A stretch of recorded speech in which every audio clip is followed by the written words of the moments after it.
Incoming 12 o'clock. I calculate our chances of survival at 4,912 to 1. Let's get out of here! And where do you propose we go?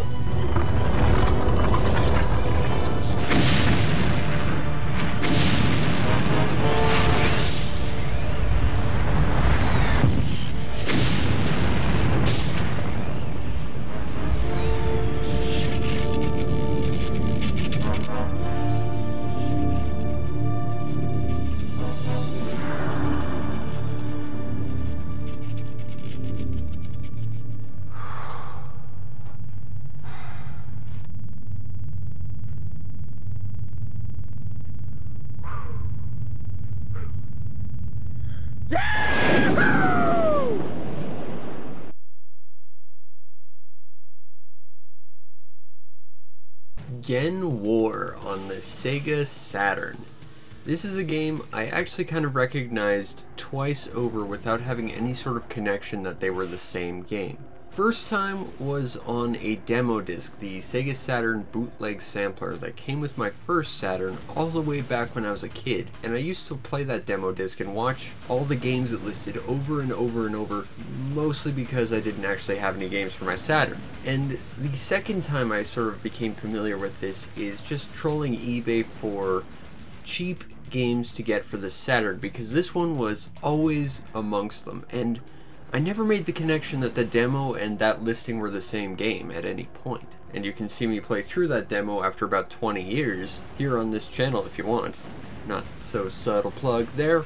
And having played Ghen War now, I have to say it has its issues and it's lacking in a lot of places, but in many ways it's to be expected for what it is, a console FPS. Now the story follows, well, mainly you, a nameless, faceless scientist, armed with power armor well before Gordon Freeman ever considered picking up a crowbar, working alongside your fellow human scientists as well as the Ghen, a group of extraterrestrial refugees fleeing from some conflict. Except suddenly, for whatever reason, they decide to turn on you, attack Earth, basically attack all of humanity. And now you have to utilize what technology they gave humanity back when they were all buddy-buddy with you to put them in their place. And also perhaps figure out what's going on and why this happened in the first place. Maybe. But more importantly, cheesy, goofy FMV sequences! Yeah! And I mean, the story itself is just kind of sort of whatever, but I mean, these FMV sequences are underacted, overacted, and just all over the place cheesy, and I freaking love them for that, so the story gets an absolute thumbs up from me. Also, awkward superimposing live action sequences over top of awkward CGI. That's gotta be worth something, right? Anyone? No? Now, the gameplay to Ghen War is kind of sort of awkward. First of all, of course, going back to my intro, part of it's the fact it's an FPS on a console, but another thing you have to consider is it's an FPS on a console that existed before dual analog sticks happened. I mean, heck, the Sega Saturn only had single analog support, and that was if you bought the special giant bundle with Nights into Dreams, which, for what it's worth, I did. But more importantly is that the controls sort of suffer because of what they are.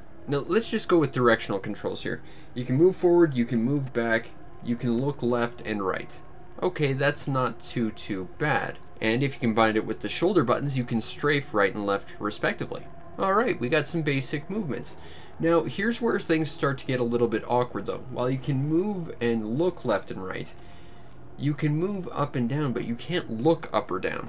At least not inherently with the standard control scheme. See, there is a look button. It's Y, you know, that tiny little mini button that's in the center of the other tiny little mini buttons you probably shouldn't be touching. Yeah, that one. You have to hold that down and then use your control stick to move your point of view and aim. Now that doesn't sound necessarily too bad, especially considering this game uses a very generous amount of auto aim. And to a certain degree, that does work, up until the point where you actually get into a firefight, and then you can't really be bothering to hold down one button and then aim while you're losing the ability to actually control yourself and you're getting shot in the side of the head a bunch of times. In fact, it's probably easier to just sort of figure out where the enemy is above you, or I guess below you, and just sort of try and awkwardly jump at them, hoping that your auto-aim targets them and your shots hit. It's not exactly ideal, and genuinely, that's really the biggest problem this game has, is it's a game that was well before its time. If this was designed for a console that supported dual analog sticks, it would probably control perfectly fine, and the rest of the gameplay would have been okay. But as it stands, the aiming, along with the fact that enemies can spawn in places above you, means that you have to jump to try and shoot them, and it's just awkward and bad. And that's not where the control issues end, because to the right of your awkward little aim button is the weapon cycling button. Now what's the problem here? Well, it only cycles one way. Now you might think that the button on the left side of your little aim button might cycle them in the opposite direction, and you would be completely and 100% absolutely incorrect in thinking that. Actually, the top left button makes you do a 180. Maybe it's just me, but I have never found a control scheme that allows you to do a complete 180 instantaneously to not be completely disorienting. Like, I'm sorry, that has never meshed well with me. But more on topic is the fact that you can only cycle through your weapons one way. So if you overshoot a specific weapon you want to use, you have to go through your entire cycle again. And when you're in a heavy firefight and you're looking for one specific weapon, that's a problem. Now, the nice thing is that won't be often the case, because really there's only two weapons you should really need in this game. Because you have your standard little machine gun, which has unlimited ammo but drains your boost and jump energy. Not that you were really using much of those anyway. As well as the homing rockets. And there's actually a second type of homing rocket, which I've not really been able to figure out what the difference between the two is, but either way, homing rockets are useful for taking down the big thing. And this game kind of plays Doom style, where unless you're going up against the big thing, you're probably not going to be using those all that much, so you're just going to be wandering around using your sort of crappy machine gun just because you don't really want to end up in a position where you have to use your crappy little machine gun against something really, really big that takes a lot of damage. That said, while most of the weapons are basically useless, you've got grenades that are not really all that useful. They seem to be thrown at random intervals and random distances. You have what I can only assume is some kind of like hologram decoy robot thing, which near as I could tell was basically useless, as well as a few others, but nothing I picked up that was really worth mentioning. So while there are a decent variance of weapons, it really just comes down to your very basic weapon and whatever rockets you can pick up. And that's really unfortunate, because there is some creativity with these weapons. It just feels like they were underutilized in terms of actual gameplay. Like, if your hologram could actually shoot things, or say you could actually control your grenades, or they actually blew up and did a decent amount of damage and were worth using in the first place. You know, there's a few just simple tweaks they could have made to these weapons to make them all the better, but they just didn't. And while I hate to make a weird comparison to a FPS that came out well before and was better in pretty much every respect, this game actually shares one similarity to Doom, in that you seem to be playing the villain from Doom. And I know that sounds like a weird thing to say, but enemies in Doom had an unlimited amount of height to them. So even though their character was only yay big, they extended indefinitely to the roof. This is partially what allowed you to target them so easily. And in turn, this is what makes enemies so easy to target you. Seriously, I've run into positions where enemies would lob mortars well above my head and I'd still take damage from them. And it sounds like such a small thing that would rarely happen, but it happened all the freaking time. Seriously, you just come across as a much bigger target than you feel like, and because of that, it's really hard to sort of judge where you are in relativity to your enemies and where you are in relativity to oncoming ordnance and how to get out of the way of them. But you know, it's not all bad. There's actually a lot of genuine creativity in the Ghen War. For example, I only have footage of the first few levels, but they were pretty creative. One level was sure just kill all the enemies, but the next one required you to uncover a volcano by forcibly changing the geometry of a barren rock wall in front of it, well before Red Faction ever thought to do it. They just did it a lot better. There was a level where you had to run around in an underground cavern trying to take out this like power generator and then go and rescue some civilians from a prison. That was really fun to play. Heck, there's even a level that has you running around trying to steal like a super bomb from one of their mining teams and then plant it on their giant energy reactor. That's brilliant! There's actually a lot of creativity and variance in the level designs. and that's great. I absolutely love that. However, the actual progression of the levels, not so much, because the levels are really confusingly designed, and part of it is there's no real discernible points of interest on the world map. Like, sure, occasionally you'll run into bits that you may have destroyed, but for the most part, it's fairly barren and samey environments. Now, the nice thing is the game does provide you with a map, but the problem is you spend more time pausing the game and looking at the map than, you know, actually playing it, and that's kind of a problem.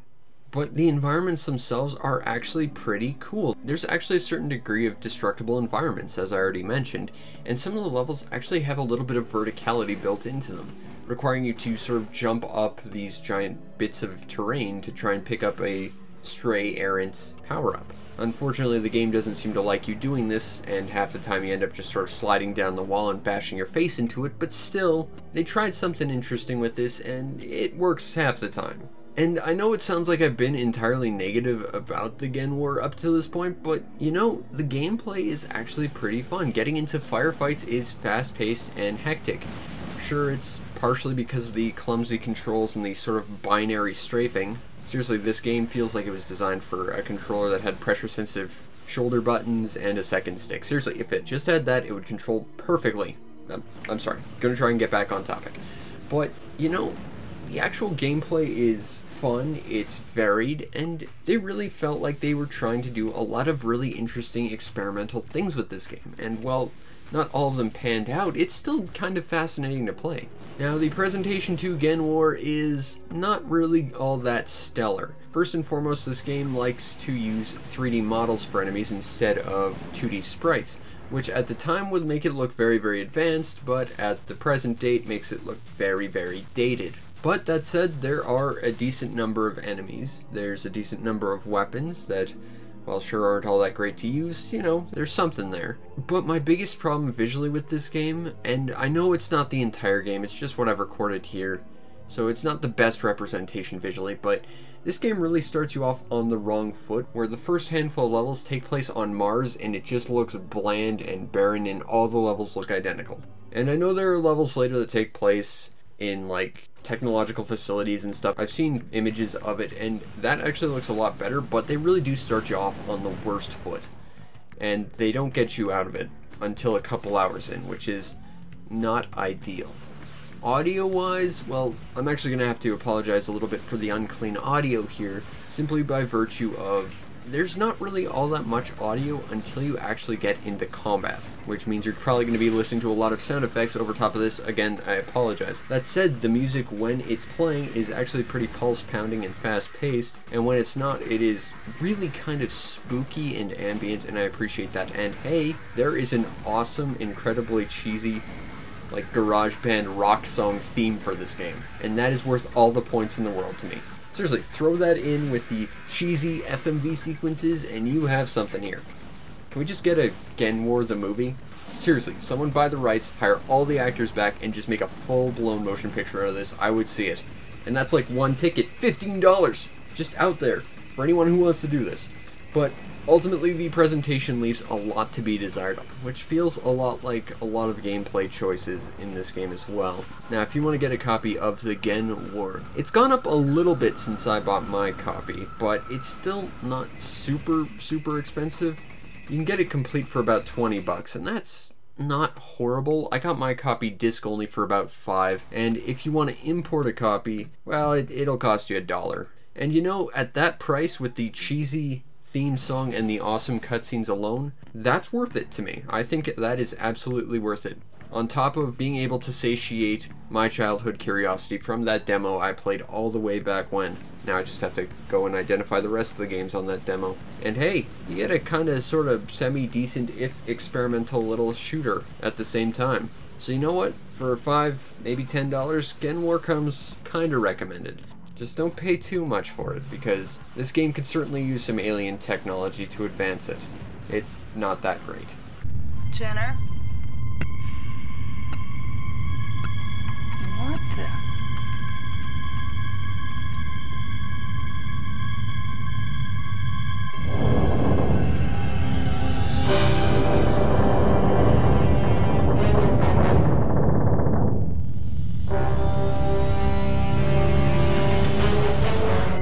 anybody get the feeling we're not supposed to be here? It appears to be a Ghen encampment. I'm picking up phase shift anomalies in the canyon. They must be using a strontium reactor of some kind.